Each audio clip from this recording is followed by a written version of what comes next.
In 1991, the small Arab state of Kuwait was at the center of the last major war of the 20th century.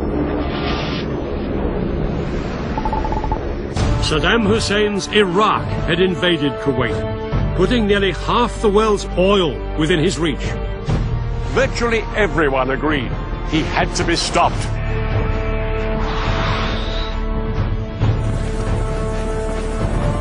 Over 1 million troops faced each other across the battlefield. Revolutionary new technology like stealth bombers, cruise missiles and precision-guided bombs would make this a battle unlike anything anyone had seen before.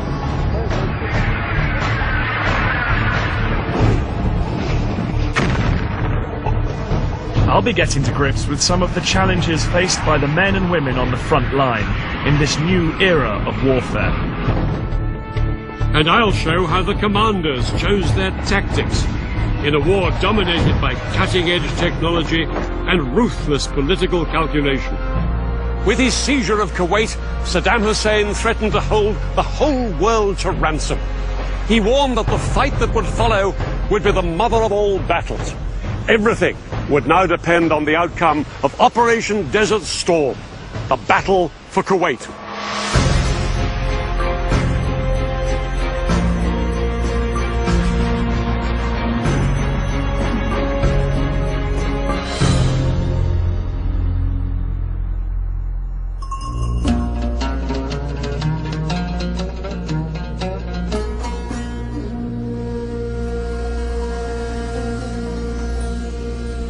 In the early hours of August 2nd, 1990, Iraq's army shocked the world by invading its neighbour, Kuwait. They smashed through the defences on the border and headed straight down this road towards the capital, Kuwait City. Kuwait's tiny army was unable to mount any serious resistance.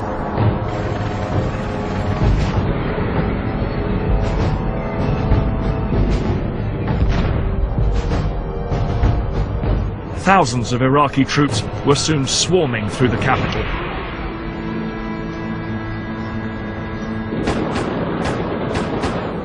At around 4:30 a.m., just hours after the start of the invasion, Iraqi troops arrived here at the Parliament building. The guards were taken completely by surprise, and within minutes, Kuwait's parliament had been captured. The ruler of Kuwait, the emir, along with most of the royal princes, abandoned their palaces and fled. By the end of the day, the entire country of Kuwait was completely overrun, as thousands of Iraqi troops continued to pour across the border. And they were all obeying the orders of one man, Saddam Hussein.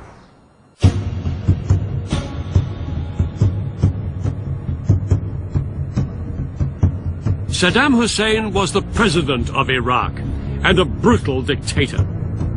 For 11 years he had enforced a violent regime that murdered and tortured without hesitation. He'd built up the fourth largest army in the world with over 1 million troops. But his regime was in serious trouble. Not least because an 8-year war with his neighbor Iran had left him with a mountain of debt.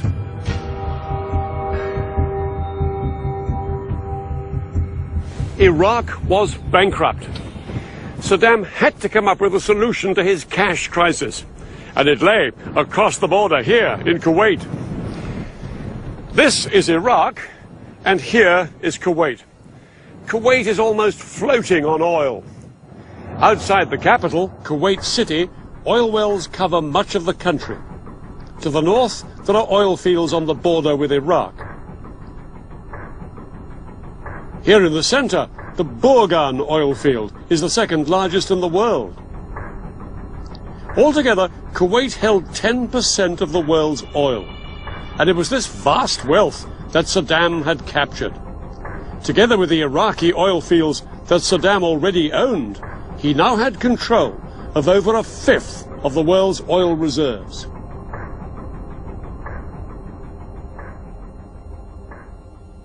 Saddam gambled that Western leaders did not have the stomach for a Middle East war and would have to accept his occupation of Kuwait. But he was in for a rude shock. This will not stand. This will not stand, this aggression against Kuwait. What has happened is a total violation of international law. Please raise their hand. The United Nations condemned the invasion and called on Saddam to withdraw his troops from Kuwait. But far from withdrawing, there were signs that he might be planning something even bigger. Thousands of Iraqi reinforcements were moving into Kuwait. Some set up defensive positions along the coastline.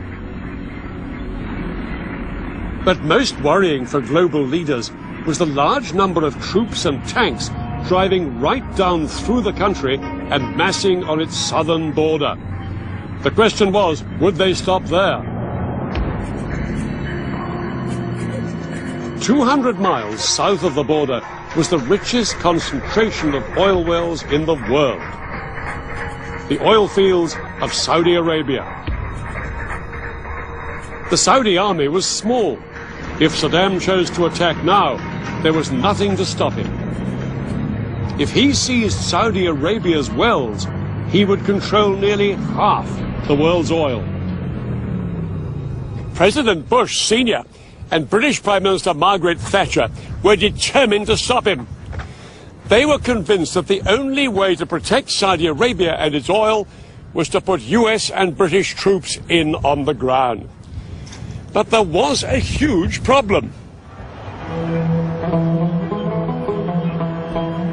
Saudi Arabia is the spiritual home of Islam. It contains the cities of Mecca and Medina, the most holy sites in the Muslim world. Its royal family ran the country according to strict Islamic laws. Any attempt to fly in tens of thousands of troops from the non-Muslim armies of Britain and America was a political minefield.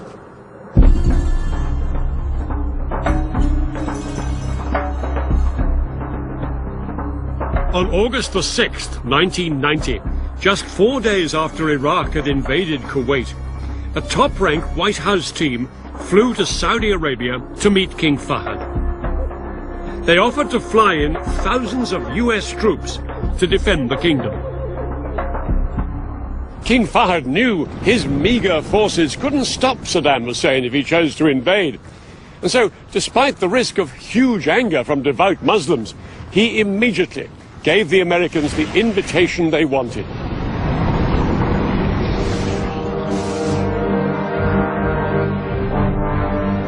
Within hours, one of the biggest deployments of troops since World War II was underway.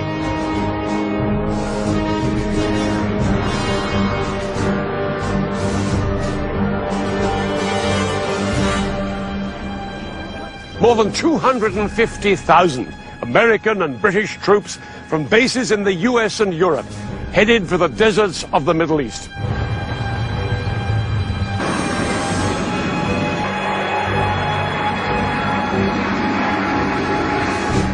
The Americans and British were determined that their stand against Saddam Hussein should be seen as an international operation and not as an American-led attack on an Arab country. In the coming months, troops from over 30 countries would take their place alongside the Americans and British in the Saudi Arabian desert. It was an extraordinary coalition that even included several Arab states like Egypt and Syria. But it was the Americans that dominated. The man in charge was called General Norman Schwarzkopf. He was a giant of a man with a keen intellect. He also had a fiery temper, and he set the tone with one of his first public comments about Saddam Hussein. If he dares come across that border and come down here, I'm completely confident that we're going to kick his butt when he gets here. Schwarzkopf was a tough talker, but he knew he faced a mammoth task.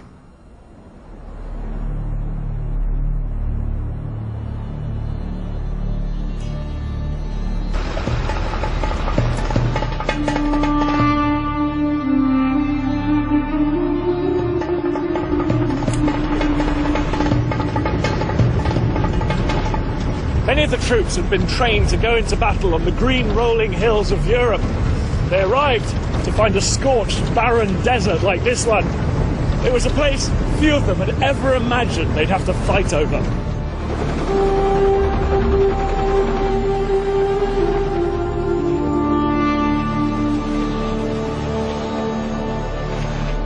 The sand clogged their engines, they got in their food, and no one was even sure it was stable enough to take the weight of the big American combat vehicles.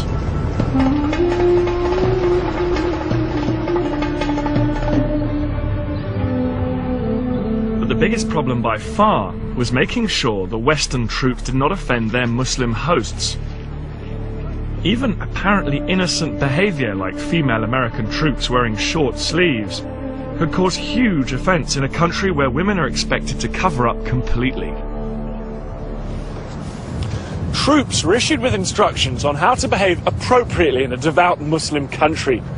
US Army chaplains were even renamed morale officers so as not to cause offense, but it remained a fragile coexistence.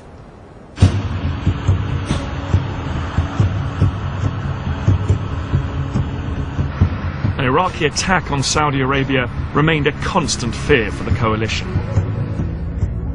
But it was the stories about the actions of Saddam's army inside Kuwait that outraged world opinion. They brought a reign of terror to Kuwait, including summary executions in the street.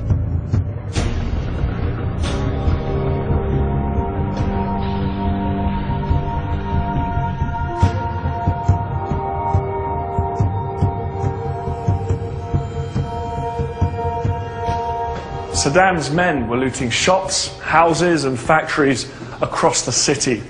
Torture and punishment beatings became commonplace as the Iraqis tried to crush any sign of Kuwaiti resistance. Some resistance fighters were even shot dead in front of their own families as a warning to everybody else not to get involved.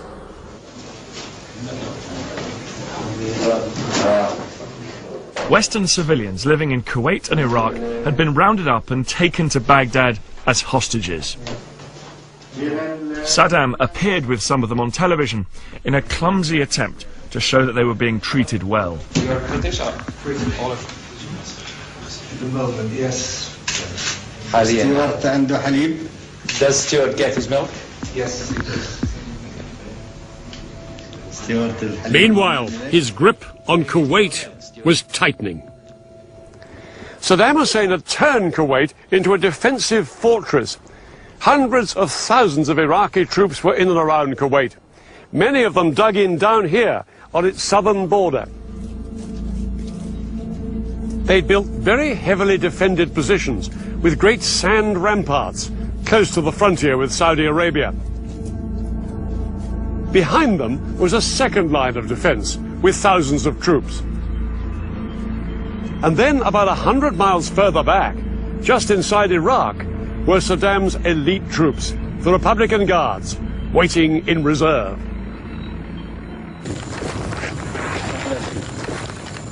By November 1990, world leaders had run out of patience with Saddam. Although he hadn't attacked Saudi Arabia, he showed no signs of withdrawing from Kuwait.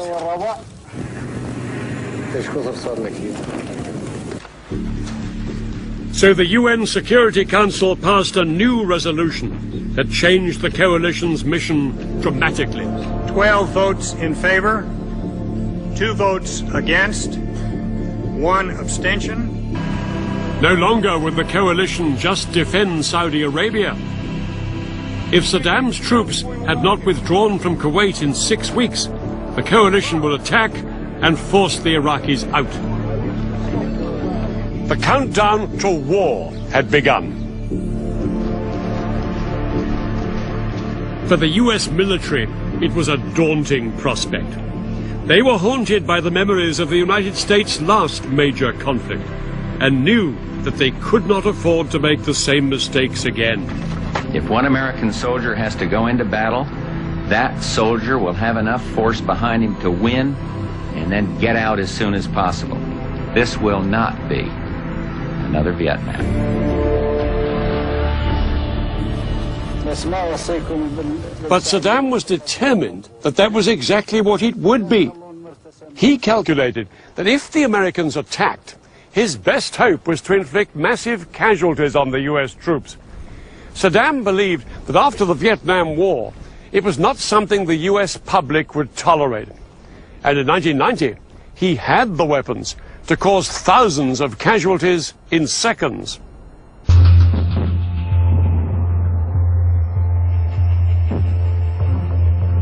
Just 2 years earlier, in March 1988, the Iraqi army had attacked a Kurdish village in northern Iraq, using a mixture of mustard gas and the nerve agent sarin.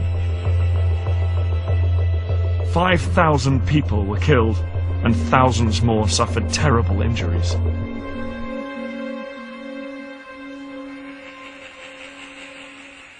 Throughout the coalition, every soldier lived in fear of an Iraqi chemical attack. Day after day, they practiced the drills that would save their lives if nerve gas was used against them.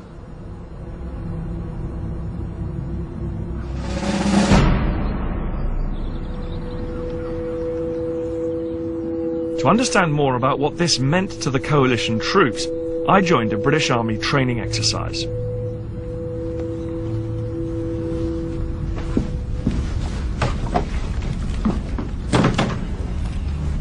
My job was to help unload equipment until the instructor launched a gas attack drill.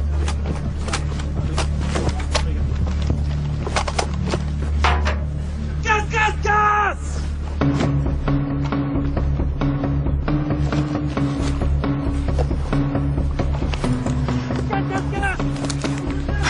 Gas, gas, gas! 9 seconds, come on. Think about the drills.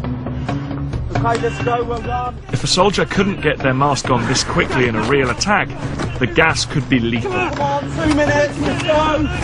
I then had to carry on with my task, exactly like the troops would in a combat situation. Come on, work hard, well done. Come on, really gotta get through. Come on! Come on!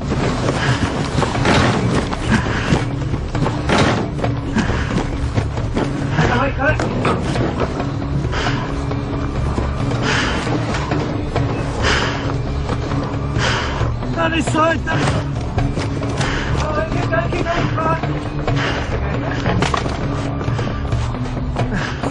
Come on. But gas masks make it impossible to breathe properly, as I was finding out. Excellent, well done, well done. I can't actually speak. I'm not getting enough air in here.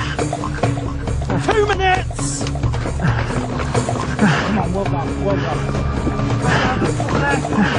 That one there. That one. Down this side, let's go. Excellent, good, well done. Stop! Stand still. Unmask. Come on, that's good. That's good, well done.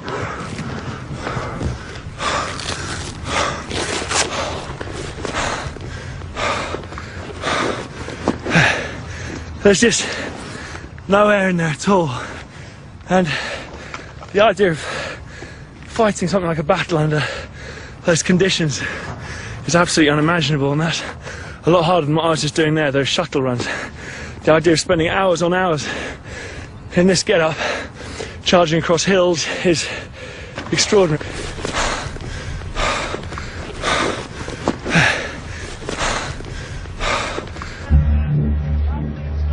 But in 1991, soldiers feared they really would have to fight while under chemical attack. Some of them were already suffering heat exhaustion just from wearing gas masks in training. Schwarzkopf knew that if it came to war, the greatest threat to his troops was Iraq's chemical weapons. And he also knew he would have to minimize American and coalition casualties. The key would be to keep his ground troops out of the battle for as long as possible.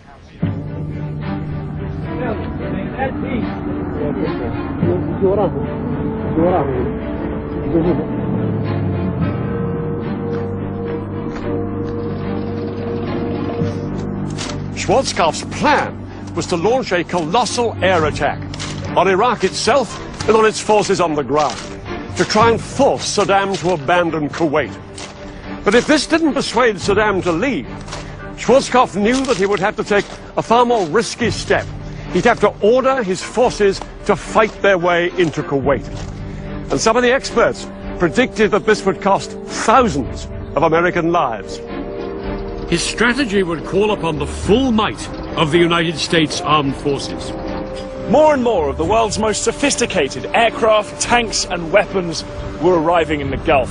And 6 American aircraft carriers with over 400 planes would be positioned within striking distance of Iraq and Kuwait.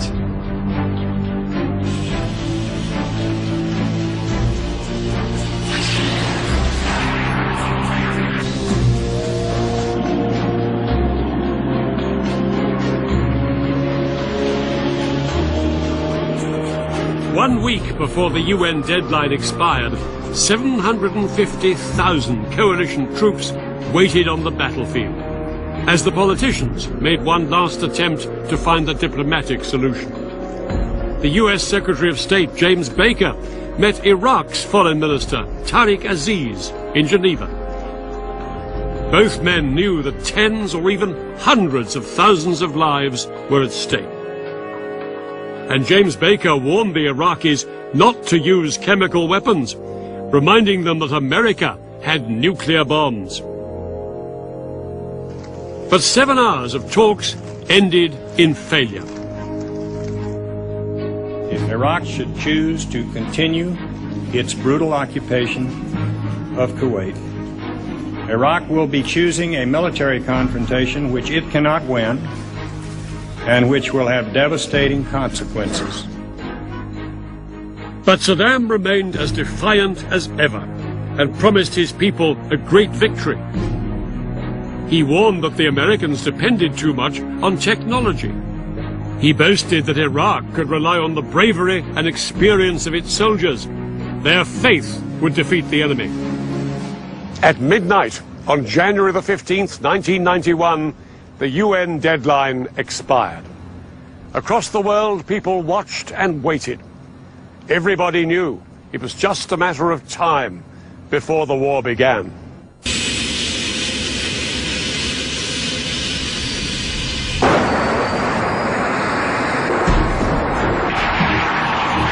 In the early hours of January the 17th, 1991, hundreds of coalition aircraft took to the skies and headed for their targets. Operation Desert Storm had begun. British RAF pilots in low-flying Tornado aircraft carried bombs designed to crater Iraqi runways. The Americans' first target was Iraq's capital. From the rooftops of Baghdad, 3,000 anti-aircraft guns fired into the night. Flying straight into this wall of fire were 8 American bombers. They were so sophisticated that the Saudis had nicknamed them Ghosts. The F-117 stealth bomber was designed to be invisible to radar. But this was its first test in major combat. The stealth's first target was the main communications tower in Baghdad.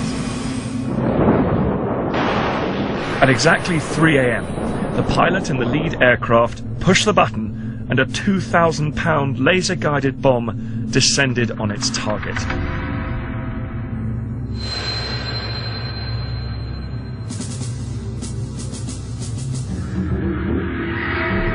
Across the city, the ground shook as 14 more bombs from other stealths hit their targets. The aircraft turned for home.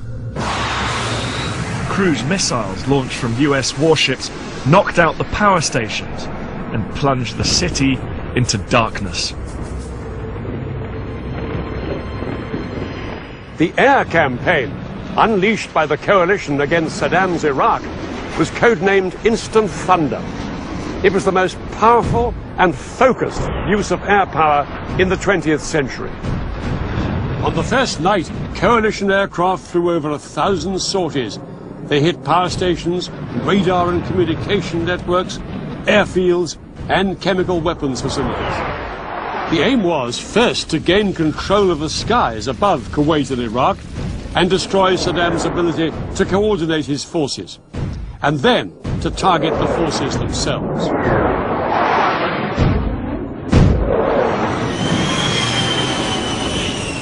Guided in by laser, a bomb launch from planes like these could explode within 3 meters of its target, even from a range of 7 miles.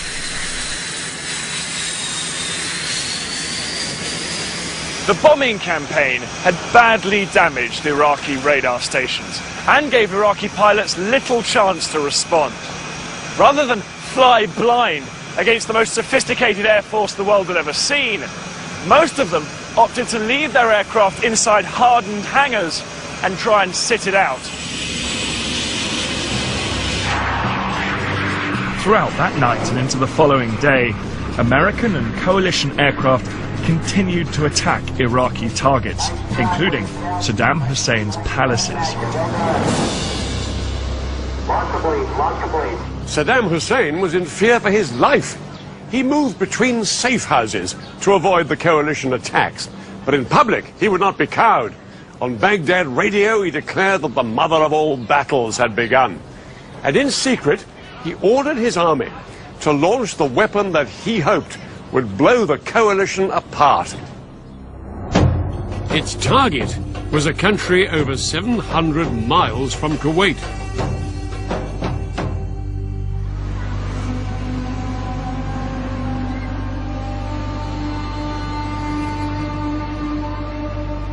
At 2 a.m. on January the 18th, 1991, air raid sirens sounded across Israel.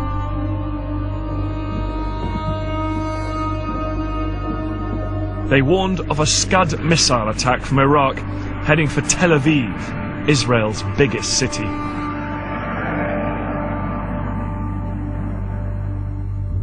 Moments later, the first Scud hit this factory near a housing estate in a residential suburb of the city. Initial reports from the Israeli army suggested that Israel was under chemical attack. In the confusion and panic, people all over the city put on their gas masks. Some even injected themselves with the antidote to nerve gas. Saddam Hussein's attack on Israel was an act of ruthless calculation. He hoped Israel would retaliate. If it did, Israel would then appear to be on the same side as the Arab nations in the coalition. Saddam's hope was that the Arabs' hatred of Israel would make this unthinkable for them. They would withdraw from the coalition, and the coalition would collapse. From Washington, senior White House officials called the Israeli defense minister, urging him to show restraint.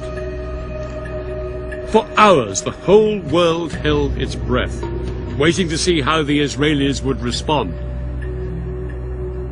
8 Scuds had been fired at Israel that night, and by daybreak, residents were still on alert. But reports of a chemical attack had turned out to be a false alarm, and remarkably, nobody had been killed by any of the missiles.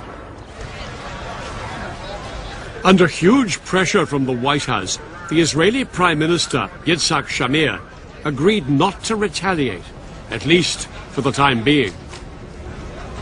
In return, the Americans promised to make the destruction of the Scud missile launchers inside Iraq their top military priority. The Scud hunt was on.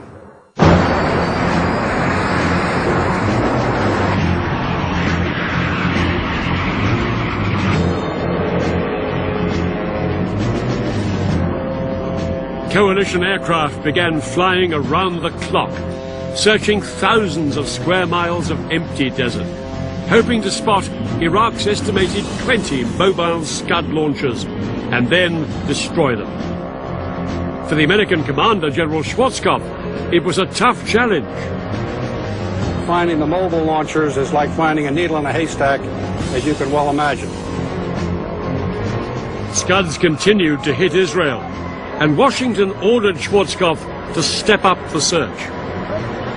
By the 24th of January, 40% of the coalition's air sorties were diverted to Scud hunting, and special forces like Britain's SAS were sent into Iraq to try and destroy the launchers from the ground.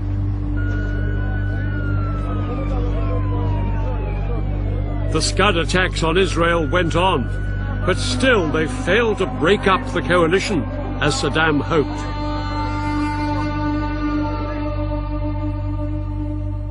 In a further attempt to weaken public support for the war, British pilots John Nichol and John Peters, shot down on the first night, were paraded on Iraqi television. They had been tortured and were forced to denounce the war. This war should be stopped so we can go home. I do not agree on this war with Iraq. The pictures provoked condemnation across the world and only inflamed Western public opinion against Saddam. Saddam was unable to prevent the air campaign systematically destroying his army. So 2 weeks after the air war began, he ordered an attack that would force the Americans into the risky ground combat they wanted to avoid.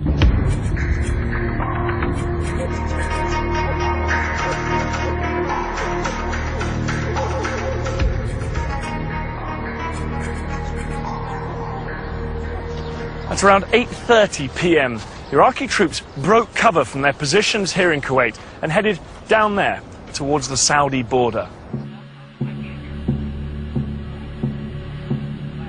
Their movement was watched by an unmanned American spy plane, feeding pictures back to its operator. What do we have here? Crow. Let's see what they are. Man, this is something. Here we go. Closer, closer. And 2,253 hours. They've crossed the border. Crossed in Saudi Arabia. King Fahd's going to be pissed. Fahd baby's going to be pissed. He's going to be hot. Yeah. The coalition had complete control of the skies over Kuwait, but not a single aircraft was close enough to stop the Iraqis. Where's our air? This is ridiculous. Frickin' bomber couldn't ask for any better target than that. The Iraqis took the coalition by surprise. They met little resistance and seized the Saudi town of Khafji, about 10 miles down the road. Go for it. Just a puff of smoke. Yep. Right to the right of that.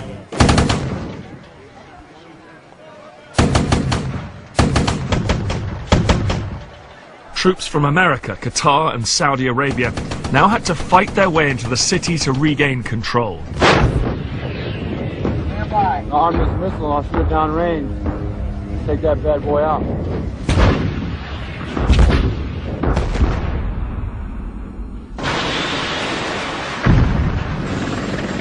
And when air support finally arrived, they had a decisive advantage.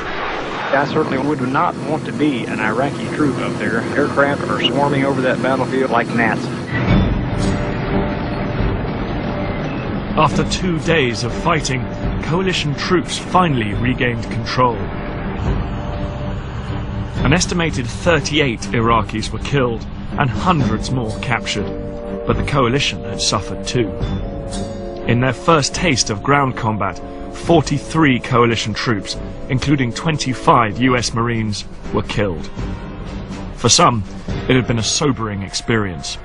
I never expected that kind of fear, but you have to overcome it. Because if you don't overcome it, it's just like being defeated without actually being killed or anything like that.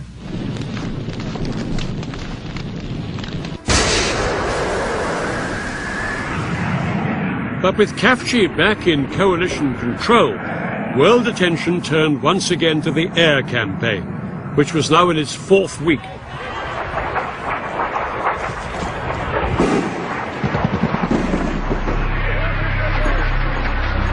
Television audiences across the world had become hooked on the extraordinary footage being beamed into their homes around the clock. It was all part of the public relations war. After their experiences in Vietnam, American commanders knew that unfavorable coverage might damage public support for the war. So they carefully managed what was actually seen by the watching world. Splash. Good. That was an excellent splash.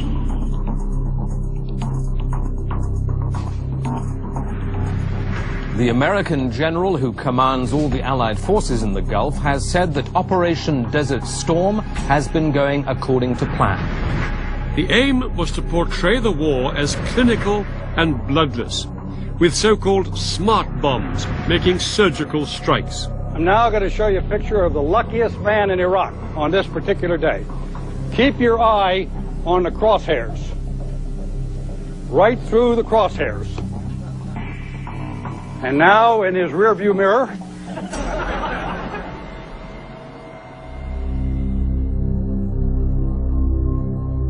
But the laughter was about to end. In the early hours of February the 13th, 1991, 2 stealth bombers flew towards the Al Amaria bunker in the suburbs of Baghdad on what was supposed to be a routine mission. Shortly after 4:30 a.m., they released 2 laser-guided bombs. Exactly as planned, the bombs dropped down a ventilation shaft and exploded deep inside the bunker to maximize destruction. The trouble was, it was packed with over 400 civilians.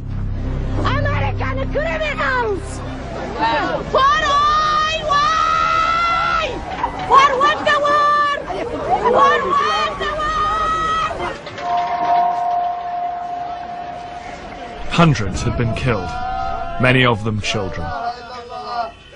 Pictures of the disaster were broadcast around the world. I miss my wife and my children. It's not fair. Nobody says something to stop this massacre.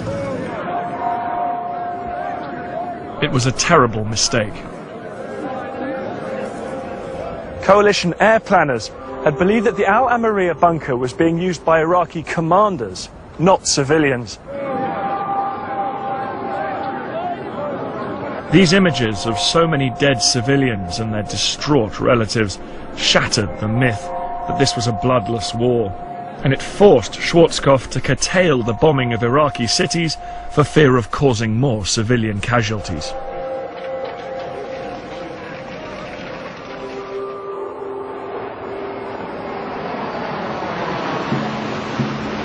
But the Iraqi army got no such reprieve. The air campaign had battered Iraqi targets for over a month, and still, Saddam had not withdrawn his army from Kuwait. Schwarzkopf knew coalition ground troops would soon have to drive them out, and in preparation, he intensified the airstrikes against the Iraqi front line.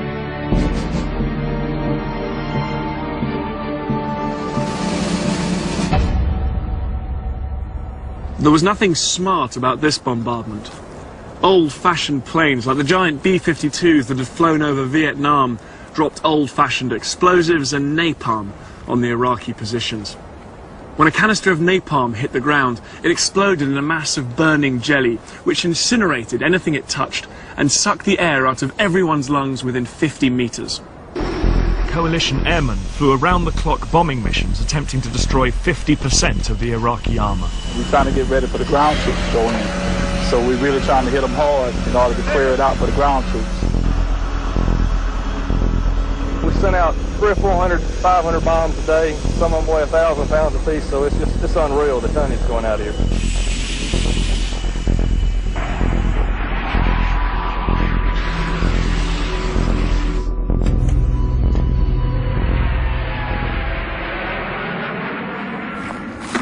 In retaliation for the coalition's continuous aerial bombardment, Saddam Hussein unleashed a new kind of destruction. He ordered the Iraqi army to blow up the oil fields of Kuwait. It created scenes of apocalyptic devastation. It looks like what I envisioned hell would look like. The country of Kuwait is burning. Hundreds of wells were blown up, sending a wall of flame and smoke thousands of feet into the air. Pipelines were ruptured, storage tanks exploded, and huge lakes of oil pooled in the desert sand.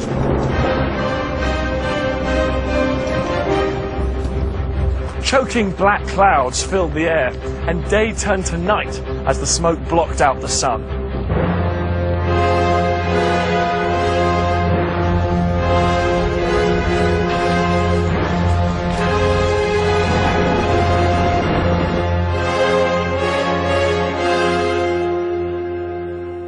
This piece of environmental vandalism only increased the pressure on Schwarzkopf to launch the ground campaign. His plan was a masterpiece of strategic deception. The main attack would appear to come down here, across Kuwait's southern border. 40,000 American Marines were thrust up into the Iraqi defenses. Alongside them, troops from other coalition countries, including large forces from Syria and Egypt. Their job was to make Saddam think they were just the start of a much larger attack from here in the south. But Schwarzkopf's main blow would come not from the south, but from the west. Under the cover of the air war, he had secretly shifted the bulk of his army, 1,500 tanks and nearly 300,000 men, up to 300 miles off to the west to launch a giant left hook. His main heavy tank force, with Britain's men and tanks on their right flank, were waiting for the signal to burst into Iraq and swing east into Saddam's Republican Guard divisions, dug in on the Kuwait-Iraq border. Schwarzkopf's men had a double mission: to liberate Kuwait and to so weaken the Republican Guard and the Iraqi army that they could never cause trouble in the area again. On the 24th of February, 1991, the ground attack began.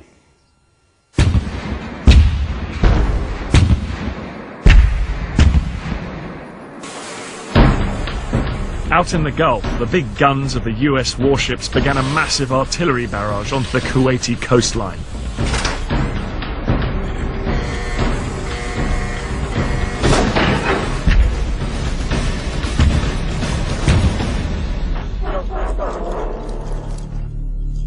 But the real attack would come from the ground troops.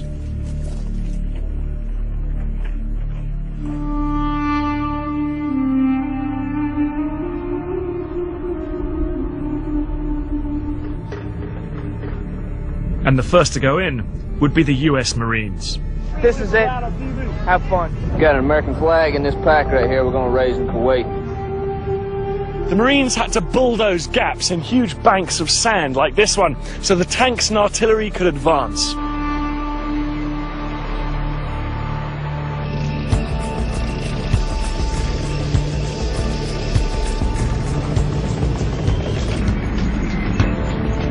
As the first troops went in, none of them knew what would happen. The fear of a chemical attack was so great that the US troops wore chemical protection suits and gas masks. In front of them, they expected vast minefields and tens of thousands of Iraqi troops in heavily defended, entrenched positions. Coalition commanders expected the Marines to be able to penetrate just a few miles into the heavy Iraqi defenses, with as many as 1 in 3 of the Marines being killed or injured. But as the Marines crossed into Kuwait, they were amazed at what happened. Everywhere, Iraqi troops had either abandoned their positions or were raising the white flag in surrender. Most of them were conscripts, and after the devastating 5-week air bombardment, they were sleep-deprived, shell-shocked, and dehydrated. They were in no position to fight.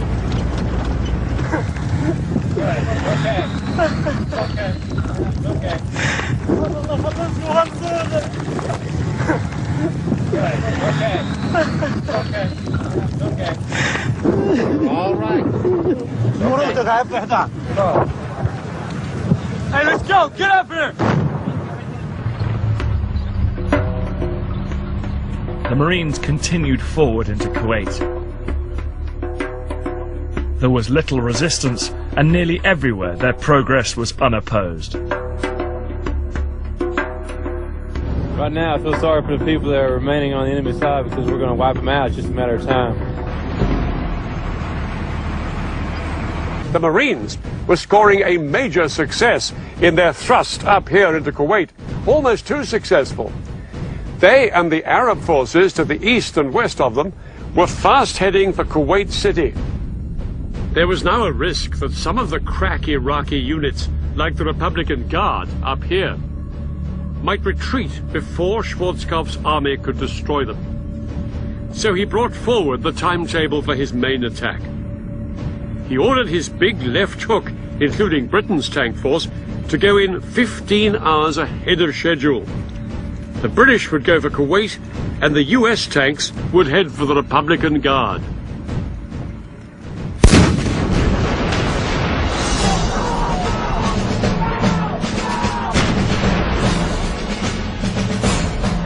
"10 hours into the ground war, at 2:30 p.m., British and American troops began a massive artillery barrage onto the Iraqi positions in front of them.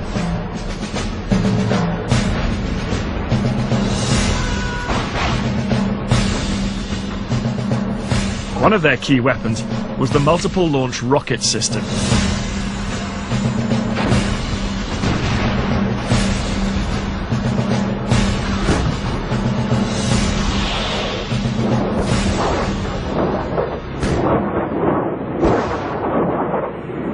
As each of the rockets burst in the air above the Iraqis, it scattered 644 bomblets over them. It was as if they were being showered by hand grenades. In just over 30 minutes, more than 500,000 of these bomblets landed on the Iraqi troops.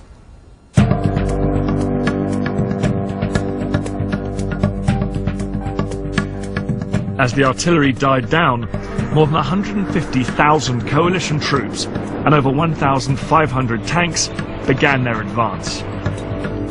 Saddam knew he couldn't keep Kuwait much longer, but he was still determined to show the Americans he had the capacity to hit them where it hurt. He ordered his troops inside Kuwait to counterattack against the US Marines.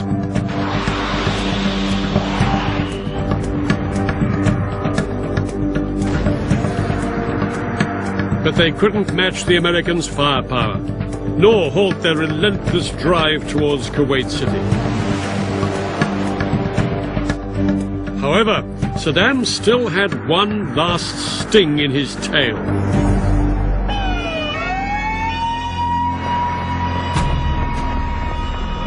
Iraqi troops fired a Scud missile towards a coalition base in Dhahran, Saudi Arabia.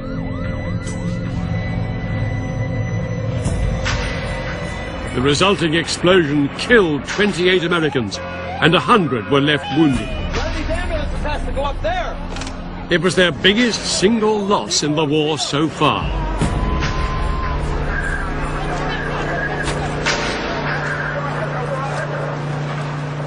Despite this incident, the British and American troops had to keep up the speed of their advance. Saddam's army was collapsing by the minute, and every minute counted if Schwarzkopf was to be able to destroy the bulk of Iraq's military equipment before it escaped.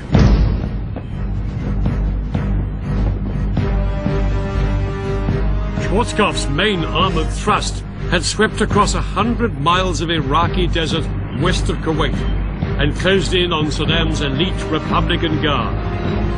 Finally, at 4 p.m. on the 26th of February, they came face to face. A gunner in one of the lead vehicles spotted a line of Iraqi tanks on the horizon. The US tank commander realized that he was heading straight for a major Republican Guard position. The gunner in the lead American tank quickly fired off a shot at one of the Iraqi tanks. Seconds later, the American commander watched as the shell landed directly on the target. The Iraqi tank exploded, throwing a man out through the hatch, engulfed in a ball of flame. Within seconds, the other American tanks had opened fire. In just a few minutes, the Republican Guard's position had been obliterated.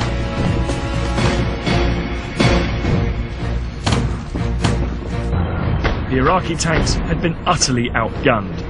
The American tanks could score a hit on the move from over 2,000 meters away. Iraqi tanks were only accurate below 1,700 meters, and they had to be stationary. Within a couple of hours, over 50 Iraqi armored vehicles were destroyed, with few American losses. Throughout the night, the Americans pursued the Republican Guard. By daybreak, they'd smashed an entire division, leaving over 100 tanks and armored vehicles smoking on the battlefield. The remaining Republican Guard divisions made a desperate retreat, and the Americans continued to hunt them down. It looked like the Americans now had the Republican Guard at their mercy. But something had happened inside Kuwait that would help save them from destruction.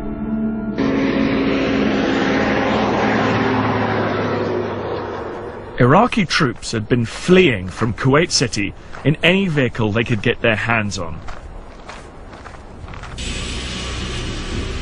American commanders were determined to stop them. It led to one of the most controversial episodes of the war. Using laser-guided bombs, pilots attacked Iraqi vehicles along a stretch of this road leading north from Kuwait City. This created a roadblock, and behind it, hundreds of vehicles became trapped in a giant traffic jam. This made them totally vulnerable to the American aircraft overhead. Some of them were so desperate to escape that they drove off across the desert. Every available American aircraft was ordered into the attack, with devastating results.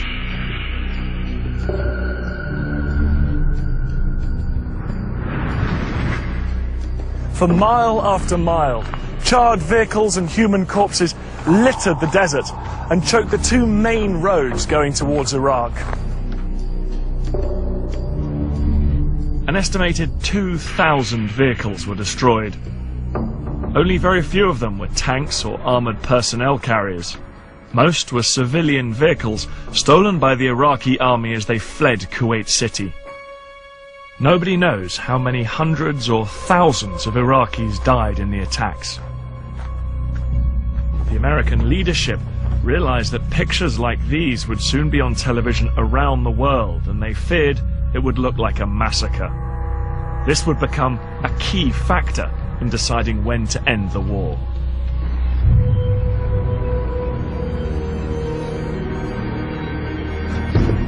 "36 hours later, coalition troops led by units from Kuwait's own army arrived in Kuwait City.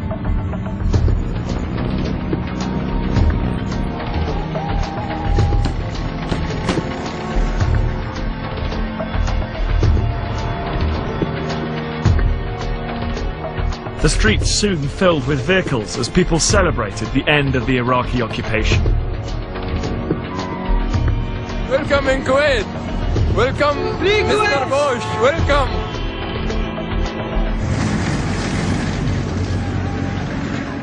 Alongside them were American troops, greeted as heroes, as liberators of a country that had been subjected to months of horror by the Iraqi regime.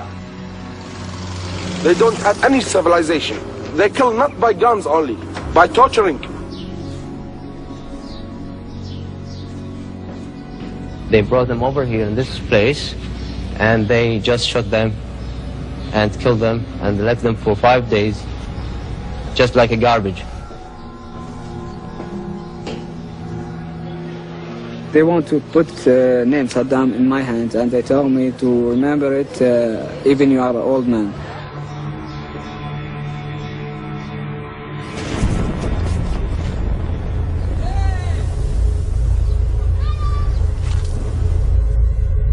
With the liberation of Kuwait, the main political goal of the war had been achieved. But the Republican Guard had not yet been destroyed. However, President Bush feared that continuing to bomb a retreating enemy might give the impression that America was behaving like a bully. And so, on February the 28th, 1991, Bush declared a ceasefire. I am pleased to announce that exactly 100 hours since ground operations commenced and 6 weeks since the start of Operation Desert Storm, all United States and coalition forces will suspend offensive combat operations. The Gulf War was over.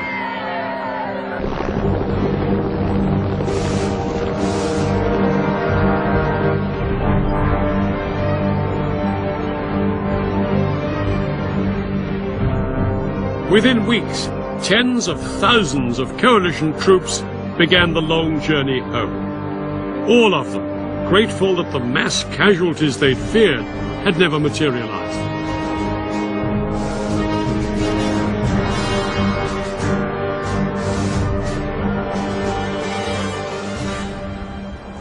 In total, 248 coalition troops were killed, far less than anyone had dared hope. Nobody knows how many Iraqis died, though some estimates put the figure at over 30,000, including 3,000 civilians.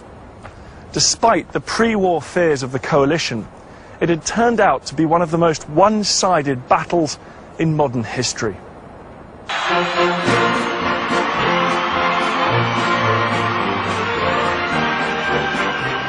Schwarzkopf and his men returned home to a hero's welcome.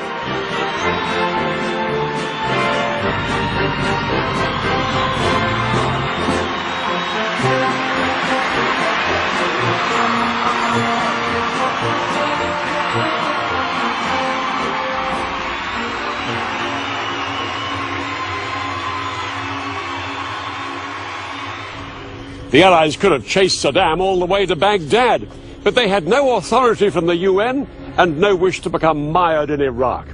Instead, they hoped that Saddam would now be too weak to be a threat.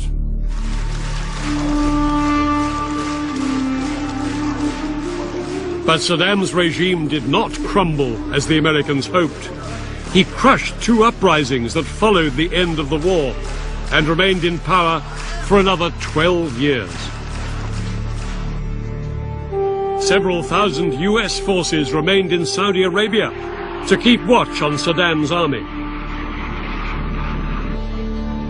Osama bin Laden has claimed that it was this presence of US troops in the Muslim Holy Land of Saudi Arabia that motivated him to launch a series of attacks against American interests. This culminated in the events of September the 11th, 2001. President Bush's son, George W. Bush, was now in the White House, and in response to the 9/11 attacks, he declared a global war on terror. As part of this war, he launched a US and British-led invasion of Iraq in 2003, which ousted Saddam Hussein from power. Thousands of British and American troops remain in Iraq to this day, dealing with the consequences. No one knows when they will return home.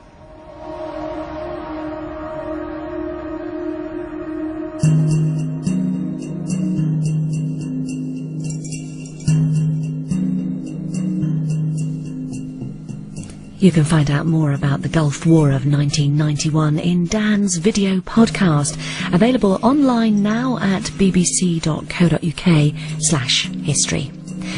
Next tonight on BBC Two, Jack D hosting Have I Got News for You?